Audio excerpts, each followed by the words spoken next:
Hai, apa kabar semuanya? Semoga kabar Anda baik-baik saja. Terima kasih karena sudah memberikan support dan juga kesetiaan Anda untuk membangun channel Codot Film. Yuk kita lanjutkan alur ceritanya, sambil siapin kopi dan cemilan, setting suara volume full. Gasken, menghadapi monster kelas S yang tak terhitung jumlahnya, Hunter Cheng Jinwoo bahkan tidak mengedipkan matanya.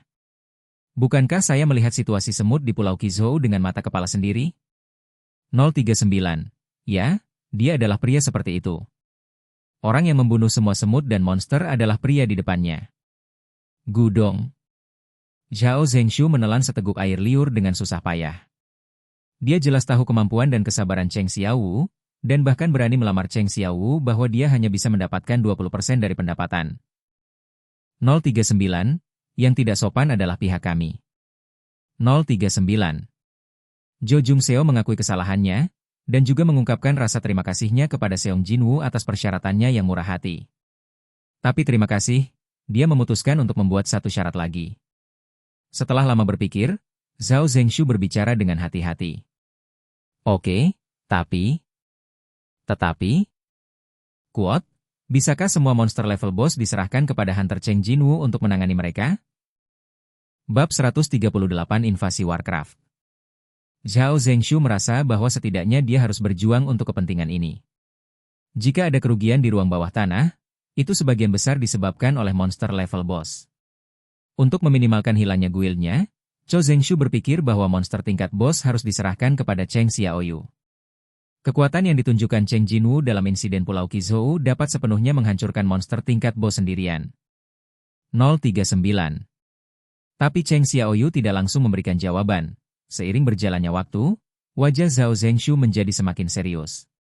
Sebaliknya, Seong Jinwoo berusaha yang terbaik untuk menyembunyikan senyum tipis di sudut mulutnya. Dia menutupi bagian bawah hidungnya dengan tangan yang awalnya menempel di dagunya, dan alisnya tanpa sadar berkerut lagi. Batuk-batuk. 039. Menurut interpretasi Cho Jung-soo, tindakan menutupi mulutnya dan mengerutkan kening berarti bahwa Cheng Xiaowu sangat bermasalah. Zhao Zhengshu bahkan lebih yakin bahwa keputusannya benar. Waktu berlalu. Jo Jung-soo berkeringat gugup, menunggu jawaban Cheng Jinwoo. Akhirnya, Seong Jinwoo menghela nafas. Aku tahu satu. Lalu dia berkata lagi. Aku setuju dengan usulanmu. Zhao Zhengshu mengepalkan tinjunya yang tersembunyi di bawah meja. Sukses? 039. Dengan jawaban afirmatif Cheng Jinwoo, semua kekhawatirannya hilang. Pada saat itu, mengapa Anda harus memutar otak karena masalah ini? Bukankah tidak apa-apa datang langsung ke Cheng Jinwoo? Sejak dia meninggalkan kota F, wajah Zhao Zhengshu tegang. Dan sekarang dia tersenyum cerah, melepaskan beban. Sekarang yang tersisa hanyalah mendapatkan izin untuk menyerang. Karena Cheng Jinwoo telah memutuskan untuk bergabung dengan tim penyerang Ksatria kali ini, tidak ada masalah untuk mendapatkan izin. Karena penjara bawah tanah sudah ada selama beberapa hari, kita harus pergi ke sana paling lambat besok siang. Kuat. Kalau begitu sampai jumpa besok. Tidak masalah. Zhao Zhengshu mulai mengemasi barang-barangnya, lalu tiba-tiba dia berbicara. Hunter Cheng Jinwoo, kenapa kamu tidak mengambil mobil kami dan kembali bersama? Ngomong-ngomong, kita masih harus bertemu besok, jadi hari ini aku akan memberikan tumpangan untuk diriku sendiri. Yang bisa dianggap sebagai memupuk perasaan, lumayan kan? 039. Dengan mengingat hal ini, Zhao Zhengshu menyampaikan undangan tersebut.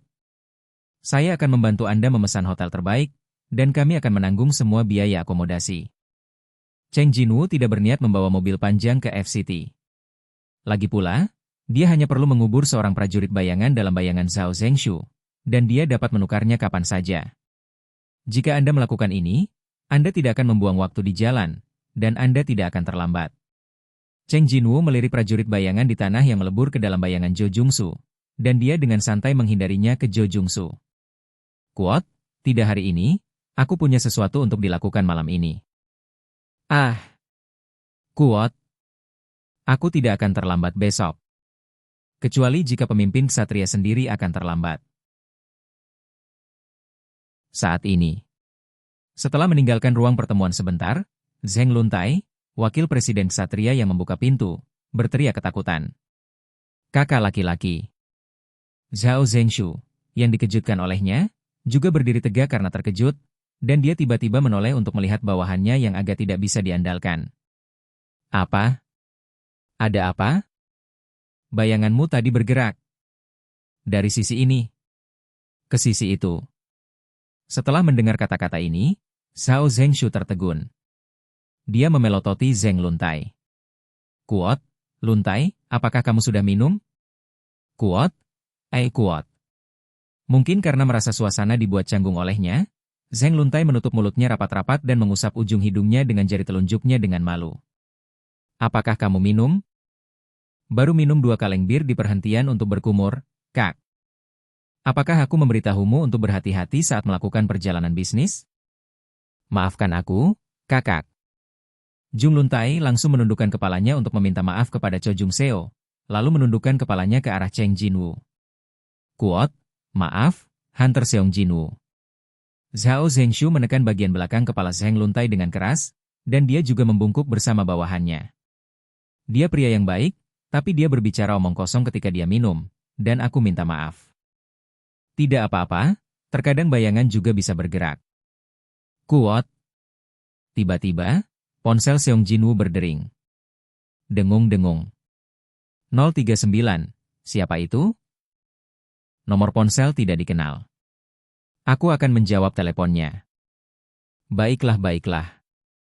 Ketika Cheng Jinwoo keluar dari ruang konferensi, Zhao Zhengshu dan Zheng Luntai menghela nafas lega pada saat bersamaan. Kemudian, Zheng Luntai berbisik dengan enggan, bayangan itu benar-benar bergerak sekarang.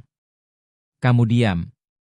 Melihat Zhao Zhengshu memelototinya dengan marah, Zheng Luntai menutup rapat mulutnya lagi. Setelah terdiam beberapa saat, Zheng Luntai yang penasaran dengan hasil negosiasi berbicara lebih dulu. Kakak, ada apa? Dia setuju untuk memasuki ruang bawah tanah bersama kami. Sangat bagus. Zheng Luntai menunjukkan senyum bahagia. Lalu apakah kamu mengusulkan untuk membiarkan pihak lain bergabung dengan guild kita? Dia bertanya lagi. Jangan sebutkan itu, dia seharusnya mendirikan guild sendiri, jadi dia hanya menunjukkan ini padaku.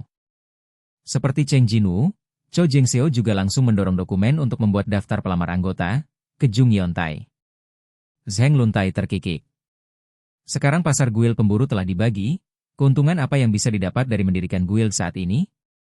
Jika dia datang langsung ke guild kita bahkan tidak bisa membayangkan keuntungan yang bisa dia dapatkan. Mengapa Hunter Cheng Jinwoo repot-repot? Itu sebabnya. Zhao Zhengshu masih tidak bisa menahan perasaan menyesal.